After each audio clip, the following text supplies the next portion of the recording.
de, de qual é de fato o entendimento litúrgico de corpo. Então a gente começa a brincar com a ideia de aralidade, e aí pensando nesse termo ará, que seria o corpo mais vestido e constituído dessa visão específica. E para se aproximar dela, é bastante importante que a gente crie uma permissão de pensar o corpo de uma outra maneira. Não a partir da lógica de matéria, não a partir da lógica dual entre corpo e mente, não a partir... Talvez a oralidade seja uma visão de corpo que a gente não tem exemplos na sociedade que a gente vive, sobretudo aqui no Brasil. É um corpo que a gente só percebe nas comunidades de terreiro. Sobretudo só percebe nas comunidades de terreiro por meio de vivenciar essas práticas. Porque às vezes até o próprio discurso ele pode estar afetado por esses entendimentos ou desentendimentos dessa visão de corpo. Então, por isso foi bastante pertinente essa percepção para o que se fazia, muito mais para o que se argumentava fazer. Então, a gente começou a propor uma série de atividades, das quais várias a gente chamou de Ilu, Orin e Jô, algumas como oficinas, algumas como encontros, algumas como aulas, todas pensando na oferta dessas práticas corporais que acontecem nas comunidades de terreiro através dos ritos, entre os ritos. Então, acontece que falar de corporalidade é uma fala que ela é dança, que ela é lenda, que ela é toque e que ela é música e que ela é várias coisas que talvez só essa minha fala não dê conta, mas que talvez em alguma medida sirva de provocação para futuras visitas, quem sabe, ou até para reflexões da própria cultura de terreiro para quem já assiste e percebe ela em alguma medida. Eu gosto de pensar que na comunidade de terreiro Ará começa antes do nosso nascimento e acaba bem depois da nossa morte. Como se Ará fosse a ferramenta da nossa existência nessa versão, nessa ideia de natureza. Então, só essa fisicalidade que a gente percebe do corpo seria uma parcela espaço-temporal de Ará.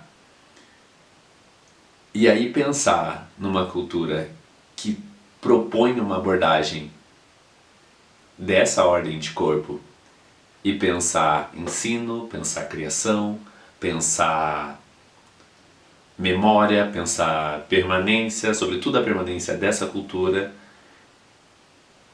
ela nos coloca numa necessidade de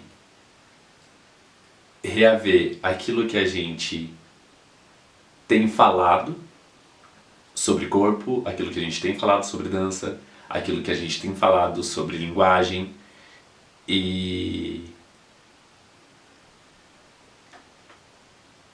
pensar um lugar de bastante iconicidade, de importância dessa tecnologia corpórea que o candomblé, principalmente o candomblé, desenvolveu ao longo desse tempo todo. Então, a matéria litúrgica ofereceu um corpo que é uma ferramenta muito mais potente de pensar essas relações de ensino, aprendizagem e permanência do que a gente tem experimentado comumente na sociedade. A partir dessa sugestão de necessidade de repensar corpo, de repensar oralidade, para ir propor a corporalidade para se aproximar da aralidade e pensar a aralidade como uma janela das lógicas de ensino e aprendizagem pelas quais permanece uma cultura como um todo no país, vem cada vez mais se configurando como um manifesto de política cultural. No sentido de que quando a gente pensa nos mecanismos públicos de garantia dos saberes, das técnicas, da cultura como um todo, quando a gente pensa nos mecanismos de patrimonialização, na mesma medida que a gente vai acompanhar esse corpo que é negro, que é periférico, que é de terreiro, que é de candomblé, que é da macumba, e que, portanto, nessa nossa realidade é amplamente violado, a gente passa a pensar na necessidade de uma política de patrimonialização dos próprios sujeitos, dos próprios corpos. Ará é a matéria pela qual a permanência dessa cultura vem seguindo. É o principal instrumento de manutenção desses saberes. É uma lógica de ensino e aprendizagem, mas também é a própria matéria, talvez no sentido mais amplo que a gente possa dar esse termo, dessa cultura. Então, a patrimonialização dos sujeitos, ela surge como uma necessidade sociocultural. A gente precisa começar a discutir esses mecanismos como oportunidades de validação desses saberes, primeiramente porque é um legado cultural da sociedade, e depois porque seria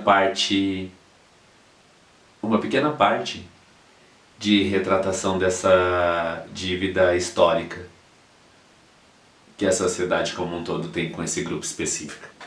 Penso que nesse formato, esse encontro não poderia se dar de uma outra maneira, senão esses comentários e possíveis ilustrações dessa corporalidade que não viessem atrair essa própria visão, essa própria lógica, no sentido de que se só a divisão de um cântico sagrado, prático no candomblé, ou de um gestual sagrado e prático do candomblé, ou a própria contação de um itã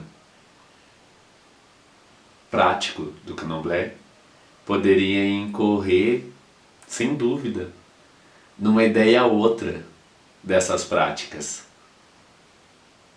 sobretudo muito mais normal, muito mais comum.